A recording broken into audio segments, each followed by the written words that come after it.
boa tarde. Seja bem-vindo. Está no ar pela Rede Boa Nova de Rádio, pela TV Mundo Maior, emissoras da FEAL, Fundação Espírita André Luiz. Este é o Jornal Nova Era desta segunda-feira, hoje 12 de março de 2018. E o Jornal Nova Era está começando, vamos trazendo, nós estaremos juntos então na apresentação. Boa tarde, Guiomar Santana. É isso aí, tamo junto, hashtag tamo junto. Começando a semana, hoje dia 12, né? 12. Dia 12 de março. 12. Obrigada, Jé. Jé vai controlar o ar aqui que está muito gelado. Obrigada, Jefferson, nosso Jefferson Silva. Hoje, segunda-feira, vamos começar o jornal já falando sobre uma possibilidade de, a cada dia desta semana, trazer mimos para os nossos sócios. Vamos fazer sorteio de teatro de hoje até sexta. Hoje vai ser o sorteio todos os dias, de segunda a sexta. Mas antes, eu quero trazer a participação dos nossos queridos comunicadores que já estão a postos aqui. Damião. O comunicador da Boa Nova, boa tarde, Leonardo Cursis. Boa tarde a todos. Vamos ver se podemos ser sorteados. O que você vai sortear mesmo?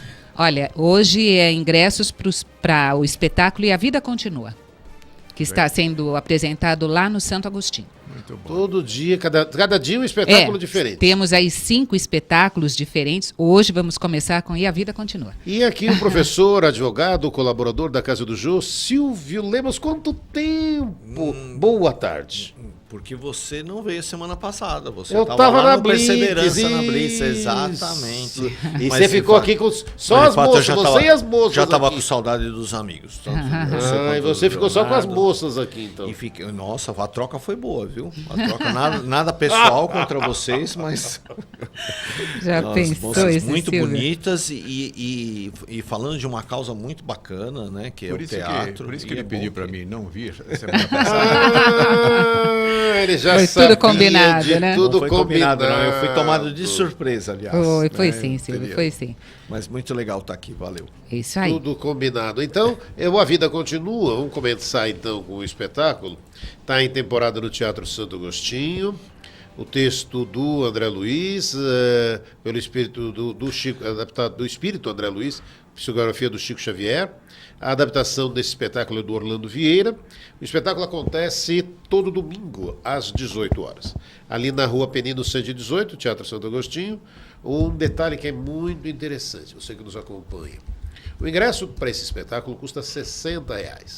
Você que é sócio do Clube Amigos da Boa Nova, apresentando a carteirinha de sócio, aí você apresenta a carteirinha, leva 1 quilo de alimento não perecível, você paga Desculpa, Tchê, eu apenas R$ 20. Olha só, hein? Apenas R$ 20 o valor do ingresso para você assistir A Vida Continua. E hoje, as formas de participação. Olha, você pode participar pelo WhatsApp, que é o 985759580. 0 operadora 11 985759580. Tem também o telefone, que é o 0800 979 5011. A Verinha está lá a postos para atender a sua ligação e você quer assistir ao espetáculo graça. E a Vida Continua na Faixa neste domingo, você liga e diz, olha, eu quero assistir. Vai concorrer a 3 pares de ingressos durante o jornal, nós vamos aqui trazê-los. Vamos então ao primeiro destaque do Jornal Nova Era de hoje. Hoje, 12 de março, comemora-se o Dia Mundial da Cibercensura, data que foi estabelecida pela ONG Repórteres Sem Fronteiras, isso no ano de 2009. Recente, né? Começou, o primeiro ano em que se comemorou essa data foi em 2009. E o objetivo, alertar a população mundial ao acesso livre à internet. Até porque a internet tem o lado bom e o lado não tão bom, né? A internet é uma excelente fonte de aprendizado e pode-se afirmar que é o meio de comunicação mais utilizado aí pelos jovens e por aqueles que são jovens há mais tempo também, né? Como acontece com todas as coisas, é uma ferramenta que deve ser utilizada com equilíbrio. O exagero pode prejudicar a sociedade, já que existem aqueles que usam a internet com má fé, clonando sites de bancos, roubando números de contas e senhas, disseminando pornografia, a gente ouve falar um bocado de coisa. O mundo digital é globalizado, é um espaço para dar voz e vez aos interesses de uma população. Lá não cabem censuras por interesses próprios, né, Leonardo? É curioso que sempre que esse assunto internet vem para a consideração, quase sempre ficamos parados nas observações em relação às coisas inadequadas que podem vir através do acesso à internet. E, portanto, entretanto, a internet tem uma importância na nossa vida muito maior do que esses percalços podem sugerir, talvez com o propósito de querer anular a vantagem da internet. Então, vamos dar aqui alguns exemplos de coisas que nós podemos fazer na internet e coisas muito boas. Sim. Por exemplo, ouvir música. Se nós acessarmos o canal do YouTube, ali há uma infinidade de vídeos que nos conduzem à possibilidade de ouvir música das mais diferentes naturezas. E cada um vai procurar aquela que lhe agrade, aquela que possa lhe trazer um momento adequado. Quando nós temos dúvidas, que podem ser de diversas naturezas, se nós colocarmos nos instrumentos de pesquisa, o mais conhecido é o famoso Google, nós sempre encontraremos alguma coisa que pode nos favorecer o entendimento a respeito de uma infinidade de coisas. Então, hoje nós temos uma hiperlivraria, uma tremenda livraria, que está à nossa disposição através do acesso pela internet. Por outro lado, a mesma internet permite com que nós possamos falar ao vivo com pessoas distantes, e não só falar, podemos ver através de vídeos. Nós podemos mandar mensagens instantâneas, enquanto que antes, uma carta para chegar ao seu destino, especialmente quando tinha que atravessar os oceanos, levavam meses. Agora, nem segundos, e nós podemos depositar lá no computador de quem nos interessa se comunicar uma mensagem. Assim, eu acredito que as vantagens, os benefícios da internet são de tal magnitude que empalidecem qualquer comentário a respeito das coisas equivocadas que possam ter dentro da internet.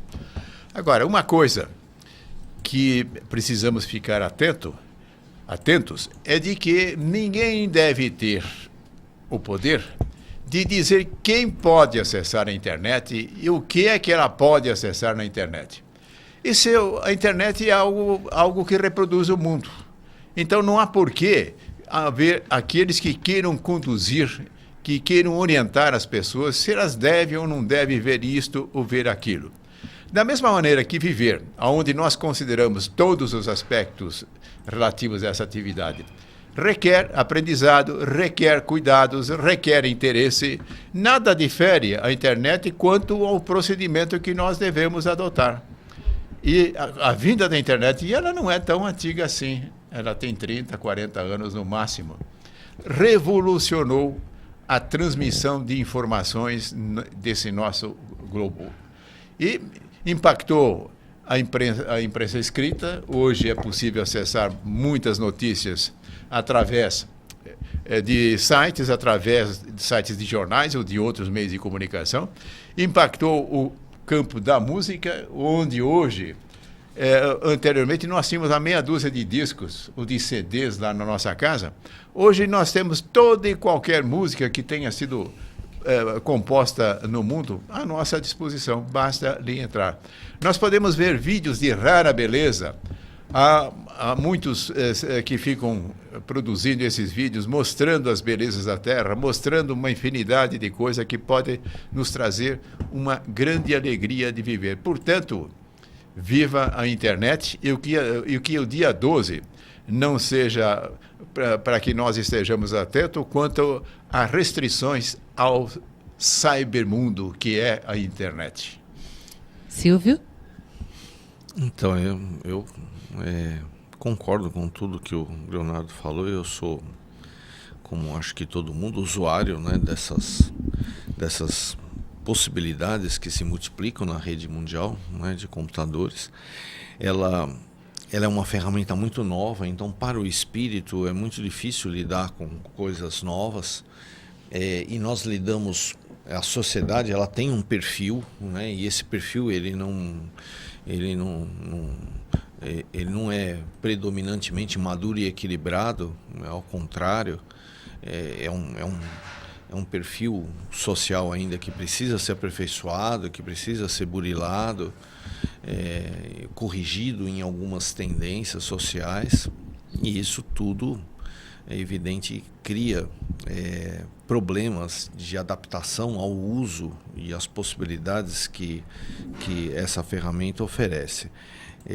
Existe o mau uso e existe o uso indevido, né? Assim, indevido no sentido de não se aproveitar todos os potenciais que se pode usufruir na rede. Eu costumo falar muito com meus alunos para que eles possam fazer pesquisas, para que eles possam acessar o material que hoje muitas universidades disponibilizam, de aulas, de cursos, e você consegue enriquecer o processo de aprendizagem através do uso da internet. Então, muitas vezes a gente hoje se perde muito tempo, grande parte do tempo em acesso em redes sociais, né? Que são importantes, mas a gente não pode ficar, né, permanentemente conectado. A gente precisa também de um pouco de privacidade e a gente precisa de dedicar o nosso tempo a esse aspecto muito rico, muito poderoso da internet, que é a aquisição de conhecimento, né, dada a quantidade de informação que existe dentro da rede mundial. É uma coisa nova para o espírito. Eu lembro de um diálogo do meu pai em um momento da minha vida, que eu estava com o meu nome indo para o Serasa, né? Eu recebi a cartinha em casa, meu pai ficou bravo, falou: o seu avô, que era comerciante, nunca teve o nome dele apontado no Serasa. Eu falei: mas pai, nem tinha Serasa na época do meu avô, ele não tinha cartão de crédito, ele não tinha nem crédito, né? Ele pagava, o leiteiro entregava o leite lá na venda, ele pagava o leite em dinheiro. Então, as clientes tinham caderneta, a gente tinha caderneta no crédito, não tinha crédito. Se o avô, muito provavelmente, tivesse o cartão de crédito, ou tivesse, ele não iria se sair tão bem quanto ele saiu. Faltou a tentação, né? Hoje nós vivemos um mundo de tentações tecnológicas, de consumo, e estamos aprendendo a lidar com isso, né? É um processo de aprendizado. Cada espírito, dependendo do grau dele, de disciplina, de maturidade, tem maior facilidade ou maior dificuldade de lidar com essas coisas. Eu, por exemplo, com crédito e consumo, tenho uma dificuldade danada. Eu lembro que eu brigava com a Ercília, quando ela e o Narras falavam de consumo moderado e disciplinado e responsável. Eu falava: que nada, melhor do que ganhar 1 milhão é gastar 1 milhão. Eu, se tem alguma coisa que eu tenho de vontade de pagar, se eu tiver dinheiro eu pago. Se a Mastercard tiver, se eu não tiver e a Mastercard tiver, paga a Mastercard. E aí depois eu vejo como é que eu pago a Mastercard, a Visa. Eles me deram crédito. Se eu não conseguir pagar, também é um problema deles, não só meu, né? Porque eles me deram crédito. A sociedade, os agentes de financiamento, eles incluem na taxa de juros um percentual que é o risco. Esse risco é para cobrir eventual prejuízo que eles possam ter com inadimplência. Ninguém está perdendo nada, entendeu? E quando você tem restrição de crédito, é educativo. Você vai ficar um período, né, privado de comprar crédito. Vai pagar só com o que tem no bolso. Então, essas situações são situações novas. A gente vai aprendendo a mesma coisa com a internet. A gente vai buscar um equilíbrio entre o uso da internet com redes sociais. Vai, aos poucos, de acordo com o desenvolvimento moral de alguns indivíduos, melhorando esse ambiente, tirando de lá essas coisas que são mais perversas, né, mais ruins. Ninguém perde nada, mais ou menos, né, Silvio? Porque os juros do cartão de crédito é um absurdo. Não, mas aí você não paga, né? Você fica 5 anos, você Oi, tira Brasil, o nome como do... assim? não paga. Olha. Não é uma coisa educativa, né? Para se falar não numa TV educativa. Não, é assim, usem a metodologia da Ercília do Narras, é a mais correta. Ou aquela, Eu tenho certeza que é do Leonardo. Não, e o Leonardo deve até estar financeira, aqui. Mas Está começando se a de ficar repente você vai corticário. pagar, você gastou, paga. Aí agora o melhor é até fazer um empréstimo bancário para quitar a dívida do cartão de crédito. Porque os juros do cartão de crédito é um absurdo. Então, na verdade é o seguinte, vamos colocar isso de uma maneira um pouco mais clara. Nós vivemos uma sociedade de consumo, e o consumo, para nós, é meio um mecanismo de compensação. Você está com um problema, ou você come chocolate, ou você vai no shopping gastar dinheiro, né? E nem sempre, quando você está frustrado, você tem reserva suficiente para pagar aquilo que você quer comprar. existe um mecanismo de financiamento de consumo, que é uma coisa nova, é da nossa geração. Não se financiava consumo no passado, as pessoas compravam. Se financiava investimento, o banco só financiava investimento, não financiava consumo. Então, diante dessa facilidade de crédito, muitas vezes você se vê em dificuldade. Quando você está nessa situação, naturalmente, os agentes de financiamento eles vão criar travas, que é a anotação do seu nome no cadastro de crédito para o consumidor. Vai estancar, você não tem mais crédito e tem uma dívida, muito provavelmente, que deu origem a essa anotação. E você vai ter de fazer gestão dessa dívida. O que se recomenda, né? Quando você está numa dificuldade financeira, você não usa receita nova para pagar a dívida antiga. Você usa a receita atual para poder, né, manter as suas contas equilibradas agora. Como é que você faz para não trazer o desequilíbrio? Você tem duas possibilidades. Ou você renegocia quando você tiver uma sobra de caixa, e no limite dessa sobra de caixa, porque senão você vai criar um problema adicional, ou você vende algum ativo para tentar liquidar essa dívida.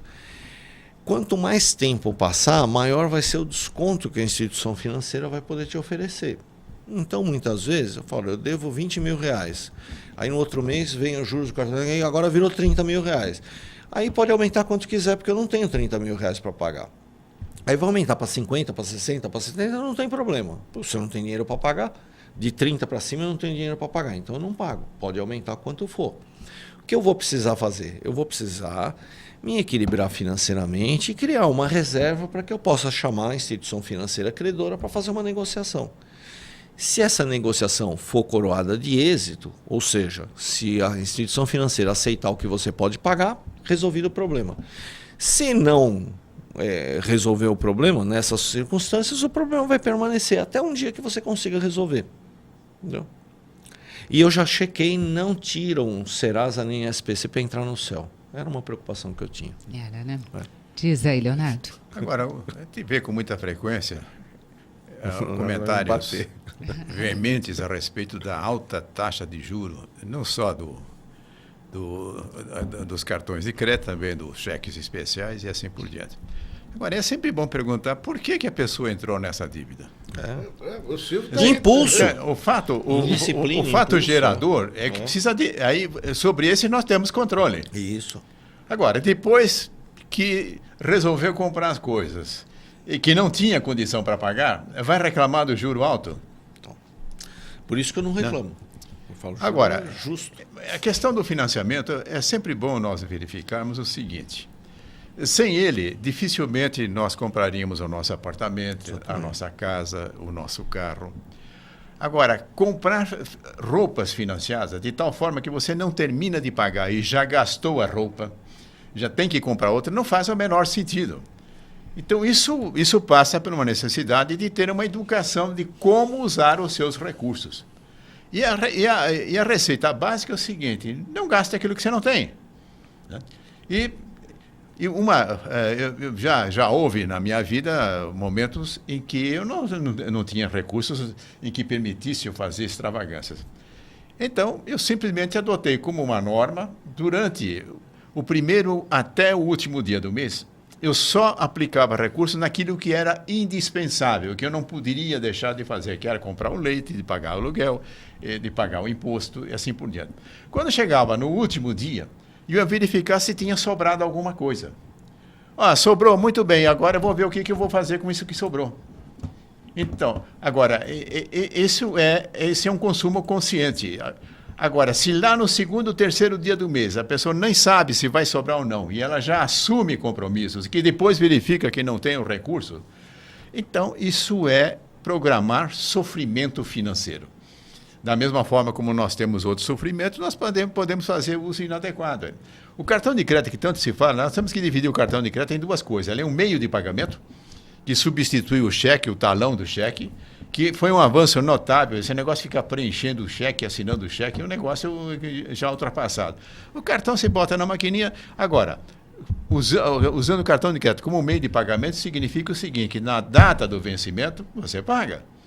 Agora, Se a pessoa não tem controle, o que é que ela vai enfiando através do cartão de crédito? Eu sinto muito.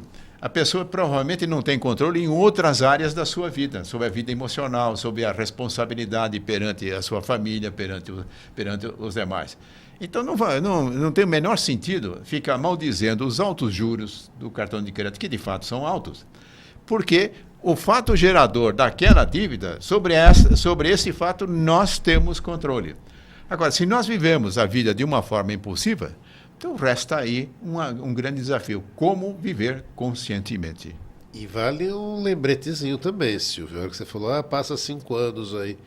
Olha, se parar e pensar, tem loja que até a loja já fechou, mas que a pessoa estava devendo lá, o dinheirinho estava lá na poupança, estava na conta corrente lá, e eles, falaram, é para pagar a dívida que você está devendo. Aí você vai, aí de novo cai na situação que o Leonardo comentou. Aí você vai ficar reclamando, como que fizeram isso? Mas você estava devendo, de alguma forma, então tem que cobrar. Nós vamos precisar fazer aí, né, um parênteses, porque o intervalo chegou. Daqui a pouquinho a gente Esse traz... assunto é palpitante. É palpitante. Eu pensei que você ia dizer que ia fazer uma compra. Olha, pela se internet. der tempo a gente dá uma saidinha aqui rapidamente.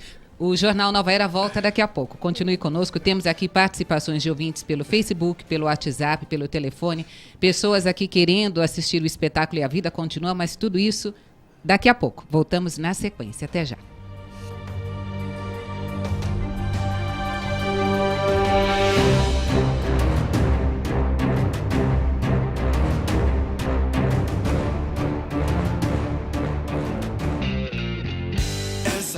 Já me fez muito feliz.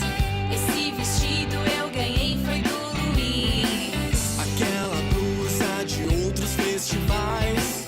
Porque não doa para quem precisa mais. Não servem mais em mim. Mas com certeza para outros serve sim. E é por isso que eu vou doar. Meus bons momentos quero compartilhar. Eu ajudo, se a roupa é boa, levo pro mercado. Compartilhe você também os seus bons momentos. Doe roupas e acessórios para o Mercatudo e colabore com as casas André Luiz. Sempre que eu posso, eu ajudo. Se a roupa é boa, levo pro Mercatudo.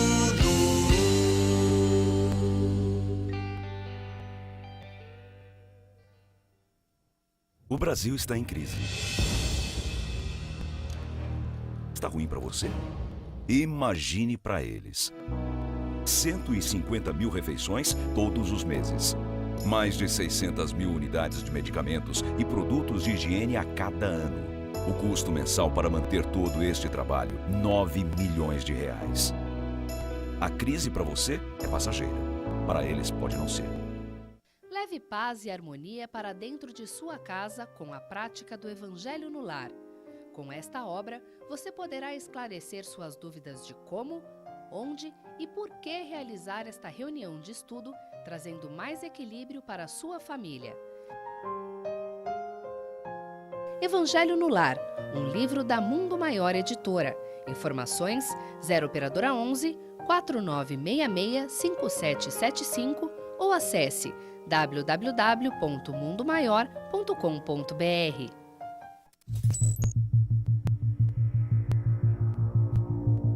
Olá, amigos! Eu quero te convidar para o 16º encontro Amigos da Boa Nova.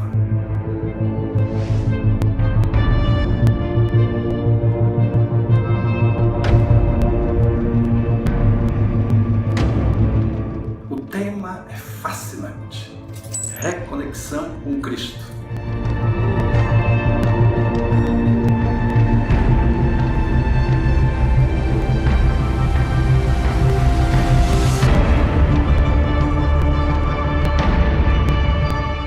Nós lá nos encontraremos.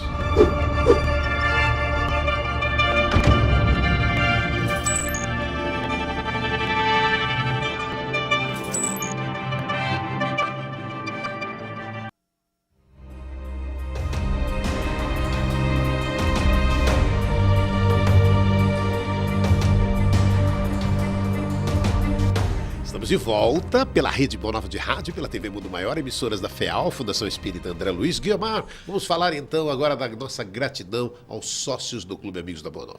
Que é eterna, não é? Gratidão a você que nos ajuda a levar à frente a missão da FEAL, que é levar a mensagem doutrinária do Cristo a um número cada vez maior de pessoas, contribuindo aí com o progresso individual de cada um. Gratidão a você que é sócio do Clube Amigos da Boa Nova desde o nosso início, lá em 2000.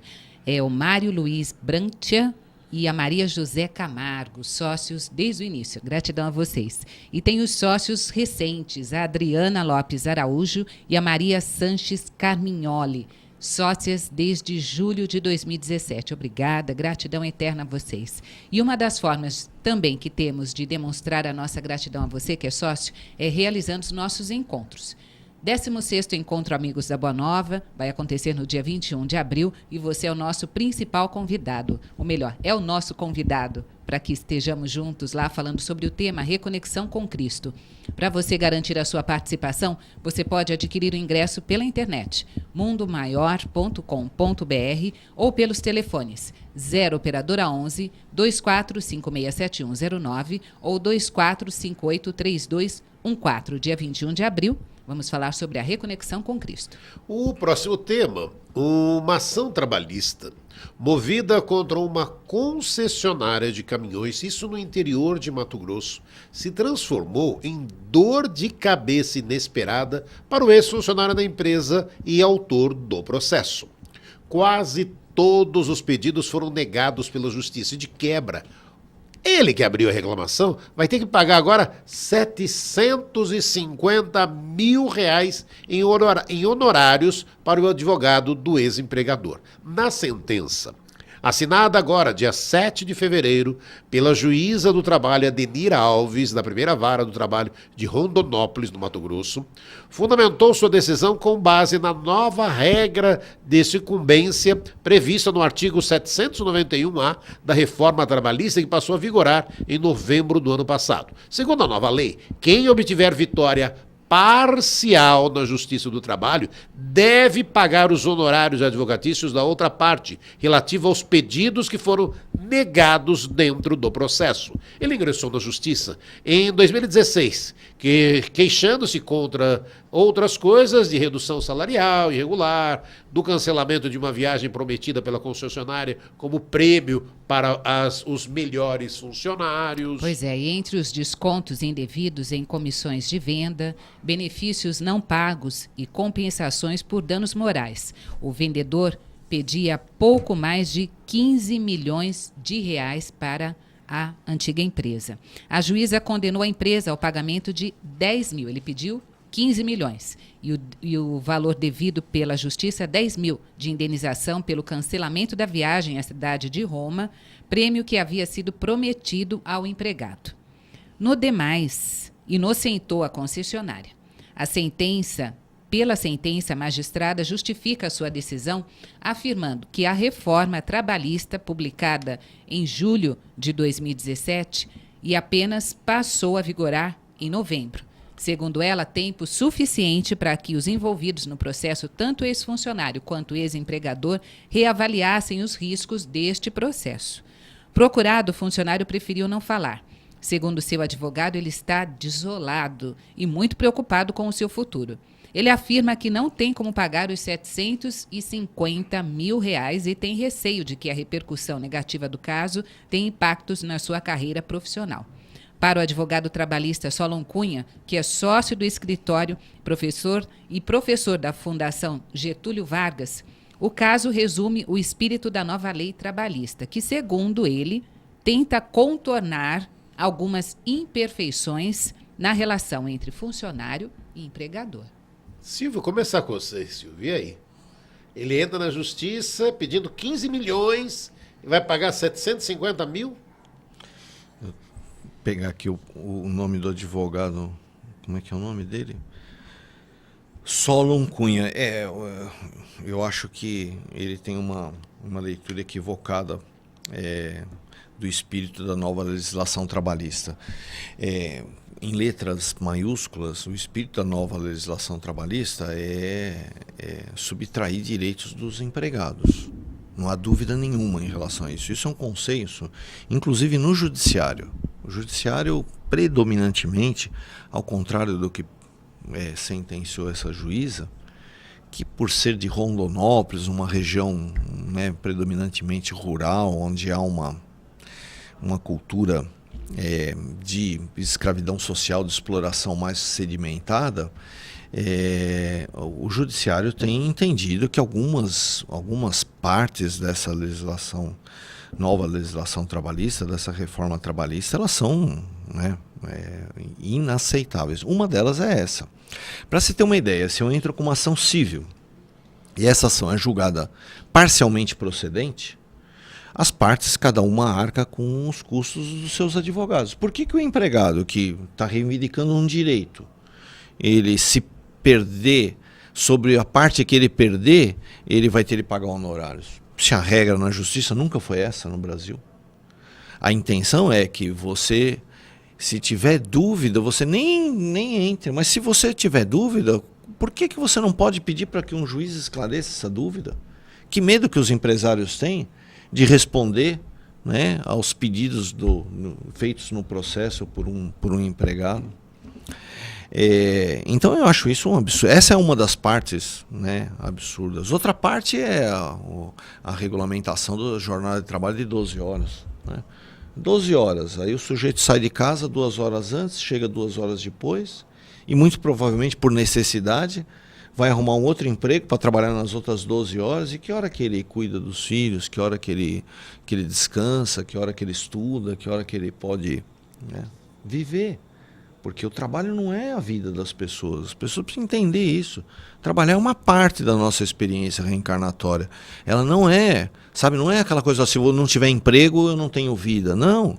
Quando a gente reencarna para exercer diversos papéis, dentre eles o papel de empregado, dentre eles prestar serviço para alguma empresa. Mas isso não é, né, o essencial da nossa existência. E essa reforma trabalhista vem para aumentar essa distorção entre o poder dos empregados e o poder dos empresários, o poder do capital. É uma pena. Evidentemente que se essa pessoa, é o que nós estamos falando a respeito das dívidas de cartão de crédito, se ela não tiver patrimônio para pagar os 750 mil, não vai pagar, certo? Vai penhorar, vai buscar bens de penhora. A legislação no Brasil, ela protege o devedor. Então, tem alguns excessos que acontecem em outros países que no Brasil não é permitido. Por exemplo, a casa dele nunca vai poder ser, né, arrecadada para pagamento dessa dívida. E existem instâncias superiores. Provavelmente, quando esse assunto chegar no Supremo ou chegar no TST, a expectativa que os operadores do direito têm é que nessas instâncias superiores da justiça, essas distorções da reforma trabalhista, elas vão ser corrigidas. Elas não podem se perpetuar. É um absurdo. E é um absurdo, né, que é compatível com a ideologia desse novo segmento político que está no poder, né? É como uma amiga professora que pediu um abaixo-assinado contra a reforma que está sendo proposta pela prefeitura para subtraindo direitos dos funcionários públicos municipais. E eu me lembro de ter conversado com ela, porque eu votei num partido diferente do partido que assumiu o poder, e ela votou no candidato desse partido atual que está fazendo essa proposta. Eu falei, mas você não votou nele? E não sabia que, quer dizer, você não mora no estado de São Paulo? Qual que é a situação no funcionalismo público do estado de São Paulo? Se o mesmo partido assume a municipalidade, o que ele vai fazer? Ele vai preservar direitos? Não, vai fazer a mesma coisa. A gente precisa perder essa inocência, né? Essa inocência. Se você der um cheque em branco para alguém que vai usar esse poder contra você, você não pode reclamar quando esse poder se virar contra você. Tem de aceitar, falar, beleza, votei nele e ele está fazendo o que se esperava que ele fizesse. Não poderia ser diferente. E aí, Leonardo? Bem, eu precisaria chamar o meu advogado que tivesse conhecimento suficiente para contrabalançar os comentários do Silvio. Agora, uma coisa que eu sei, e isso dentro da minha experiência dentro das empresas, o Brasil é um dos países que tem o maior contencioso trabalhista. Sim. Isso significa que Sem a dúvida. quantidade de processos que acabam na Justiça do Trabalho não se registra em lugar nenhum no mundo essa proporção. Agora, isso pode significar o seguinte: como a pessoa, em princípio, não tem nada a perder, ela entra com ação. E aí, simplesmente, vamos ver o que acontece com isso. Eu tinha feito um comentário em paralelo aqui para o Silvio, antes de entrar nesse assunto, de que os próprios advogados acabam incentivando esse tipo de prática. Agora, eu não sei até que ponto esse novo dispositivo em que a pessoa acaba arcando com os honorários do advogado da outra parte, se ele não for bem sucedido naquilo que está pleiteando, não é uma forma de inibir também todo esse assodamento de entrar com processos judiciais. Agora, a realidade é o seguinte: a legislação trabalhista é algo que precisa ser aprimorada permanentemente. Agora, a continuar com esta quantidade de demandas que nós vimos assistindo na Justiça do Trabalho, eu acredito que não é um bom caminho. Agora, note que esta vontade imensa de entrar com o processo entre os brasileiros não se resume às demandas trabalhistas. Nos mais diferentes campos, nós assistimos ao mesmo tipo de procedimento. Na dúvida, entra com o processo. E nos países mais civilizados, existe um mecanismo que não recebe uma atenção devida aqui, que é a negociação, que é as partes sentarem e entrarem num acordo sem atulhar o Poder Judiciário com esse tipo de demanda. Então, eu acredito que esse é um dos caminhos que nós temos que caminhar, no sentido de desafogar a justiça, levando as partes a sentarem em torno de uma mesa para poderem negociar soluções que não sejam tão caras, que acaba sendo quando há a movimentação de toda essa máquina judicial, onde estão lá os juízes, onde estão os serventuários, onde estão os advogados de todas as partes. Então, de qualquer forma, eu acredito o seguinte: o aperfeiçoamento da legislação nos diferentes campos segue paralelamente também o nosso próprio aperfeiçoamento como espíritos, no sentido de, cada dia que passa, percebemos que nós temos uma responsabilidade de termos uma vida consciente. Agora, entrar numa demanda judicial, simplesmente como uma aposta, em que ele pode sair ganhando, pode acontecer de dar coisas como esse aí que aconteceu lá em Mato Grosso. Mas aí tem uma alimentação, Silvio, Leonardo. Pedir 15 milhões para uma empresa também, Silvio, aí de repente falar, a empresa quebra, porque ela vai pagar 15. Porque para quem também, dentro do que o Leonardo disse, também do que você disse, é uma pessoa entrar na justiça, que você falou, estou questionando alguma coisa, eu quero mas aí questionar o Damião, 15 milhões. O Damião tem um detalhe, é assim, quando o juiz recebe a inicial, ele tem por dever de ofício ler e verificar se existe os pressupostos que são necessários para propor a ação. Se ele tiver alguma dúvida, ele mesmo pode pedir para que seja feita uma emenda inicial, para que seja retirado, aditada inicial para retirar algum pedido que seja absurdo. Porque o advogado, quando formula um pedido, ele tem de fazer a fundamentação, não só a respeito do fato, como da base legal. Então, eu não conheço esse processo. Realmente, o número chama atenção. Pode ser que isso até tenha acontecido e a parte não tenha concordado com o juiz também. Né? E assim, eu não conheço a inicial. É difícil avaliar. O número realmente é alto, mas assim, não é possível de se discutir isso. Agora o que eu acho, no sentido do comentário do Leonardo, eu concordo, eu não sou defensor da justiça do trabalho. É um absurdo. Só existe justiça especializada do trabalho no Brasil. Acontece que o Brasil adotou um modelo que é construir cemitério para cuidar de doente. Ao invés de construir hospitais, nós resolvemos construir cemitério. É uma jabuticaba brasileira. Como funciona nos outros países? Por que não tem um número muito grande de ações discutindo questões trabalhistas, direitos trabalhistas? Porque, primeiro, tem um sindicato atuante. Então, se uma empresa toma alguma medida, põe um funcionário para trabalhar num ambiente insalubre ou suprime algum direito, qualquer líder dentro da empresa, o funcionário, o líder dentro da empresa, entra em contato com o sindicato, no dia seguinte o sindicato está lá, batendo na porta, negociando em nome dos empregados, equilibrando as forças. Aqui no Brasil, o sindicato ele administra colônia de férias, ele administra campanha política, ele faz recrutamento e seleção para as empresas. Quer dizer, né, o papel do sindicato no Brasil ele é muito frágil. Outra coisa, o Ministério do Trabalho. Em qualquer lugar do mundo, o Ministério do Trabalho fiscaliza as empresas. Aqui no Brasil isso não acontece. Então, durante toda a relação de trabalho, o Estado ele dá as costas para a relação de trabalho. E as empresas fazem o que quer. Porque nós não podemos imaginar que o grande problema do descumprimento de regras trabalhistas está nas grandes empresas. As grandes empresas elas ganham muito e elas economizam automatizando, aumentando a eficiência, melhorando gestão, não suprimindo direitos trabalhistas. Só que os maiores empregadores no Brasil são as pequenas e médias empresas. E o pequeno e o médio empresário é aquele que está menos preparado para fazer gestão dos seus negócios e que tem um limite muito grande de soluções para problemas de custo. E aí ele vai economizar em mão de obra, deixando de pagar hora extra, deixando de atender os funcionários entregando material de segurança. Ele vai tomar medidas contrárias à lei. Essas relações é que dão esse número exagerado de ações trabalhistas. E não é apenas na Justiça do Trabalho. O brasileiro não tem cultura de negociação. Nós não fazemos acordo. Chega num momento que a gente quer brigar. Então é muito comum a gente estar no escritório e vem um funcionário, eu quero entrar com a ação, não, mas eu vou ligar lá, vou ver se... Não, doutor, eu não quero conversa mais com eles, eu quero entrar com a ação.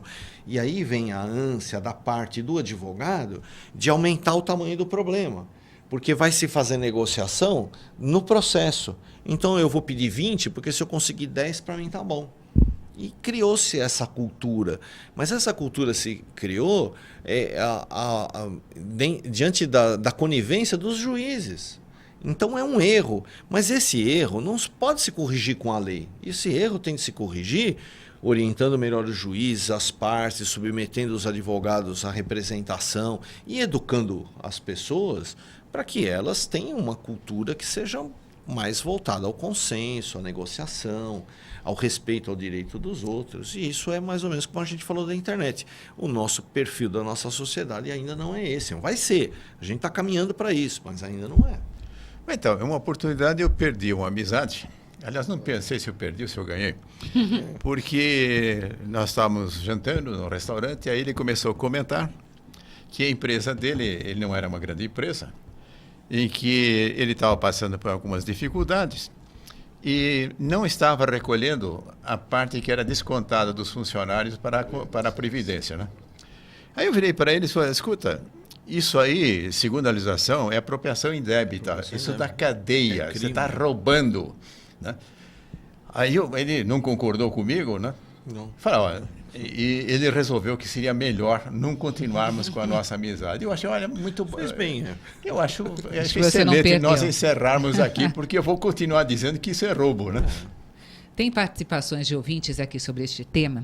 Luiz Carlos Geraldo da Vila Ré está dizendo o seguinte, olha, sobre questões trabalhistas, ambos os advogados, eles não teriam que orientar seus clientes tanto daquele que reclama e daquele que se defende, é o que você falou há pouco, né? Essa orientação tem que ter. Tem também aqui a participação pelo telefone da nossa ouvinte Arlete, que é da cidade Santa, é isso? Santa, em São Paulo. Menciona que, em seu caso, ela estava trabalhando e aí surgiram problemas de saúde, onde se fez necessário o auxílio-doença. Ela está nisto há 2 anos. Pelo INSS, dada como capacitada, e pelo serviço não está capacitada. Para o seu retorno, nisto está devendo e está com o nome sujo. A participação da Arlete, que reside em Santana, São Paulo. Obrigada pela participação aqui, viu, por compartilhar conosco. Só para falar uma coisa para a Arlete, que às vezes as pessoas não sabem disso.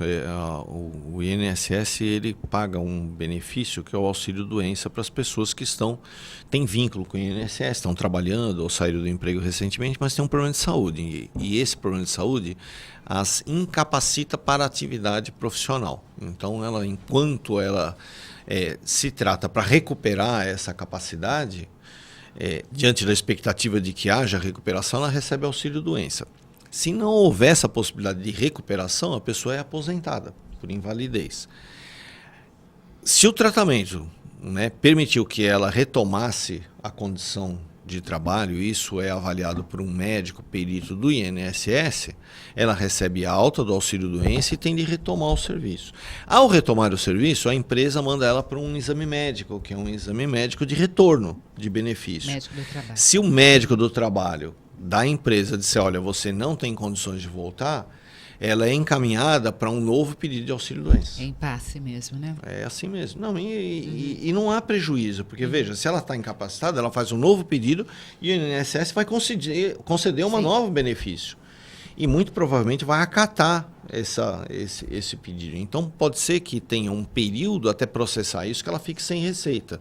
Mas ela tem os direitos dela, se ela estiver de fato doente, preservados. Agora, se caso ela foi concedida, ela tem a recuperação desse tempo em que houve Se ela fizer esse pedido rapidamente, ela vai perder alguns dias, né?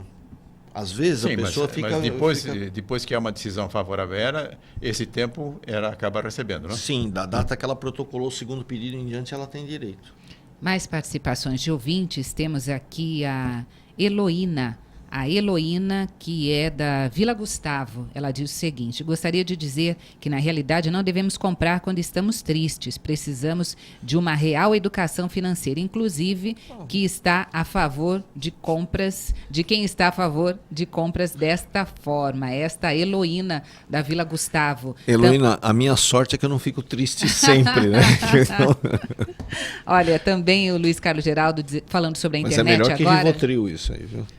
Meu Deus Rivotril do que céu. o pessoal toma para ficar melhor. É melhor então Risotril. Vamos usar riso, é. não Rivotril, hein? Olha, a internet ainda nos deixa deslumbrados. É natural a evolução da tecnologia. Agora, o que se questiona muitas das vezes é a forma como esta ferramenta é utilizada. Participação de Mas cabe a cada um ter o discernimento se ele quer ou não usar. Agora, se nós simplesmente vamos condenar os recursos, porque existem aqueles que fazem um uso inadequado, eu diria o seguinte: nós não podemos ter faca, nós não podemos ter nada que possa ter um desvio de utilidade.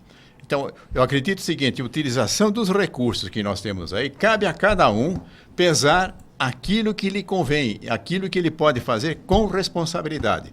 Agora, pelo fato de haver aqueles que fazem mau uso, não vamos tomar isso como premissa para demonizar, para tornar a coisa demoníaca, né? Não é.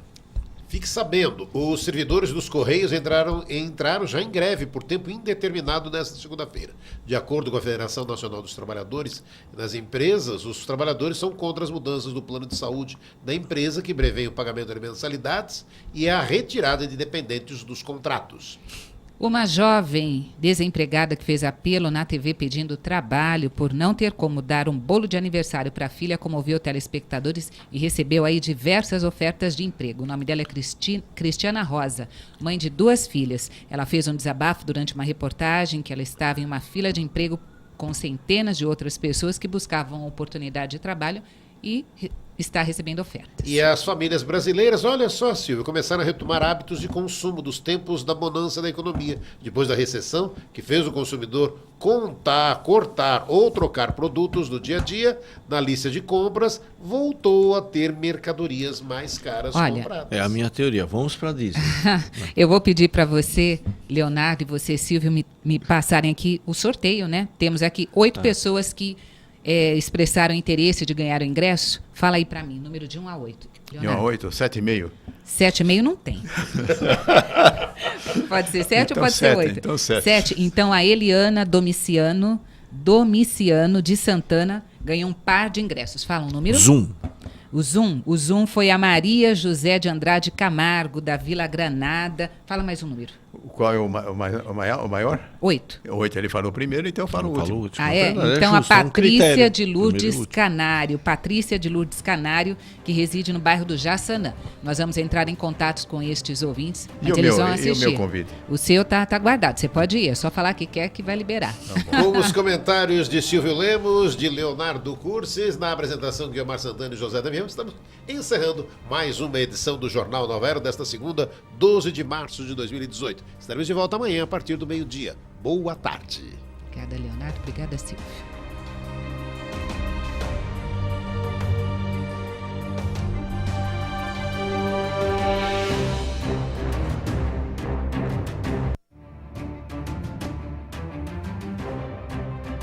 Ação, fatos, opinião.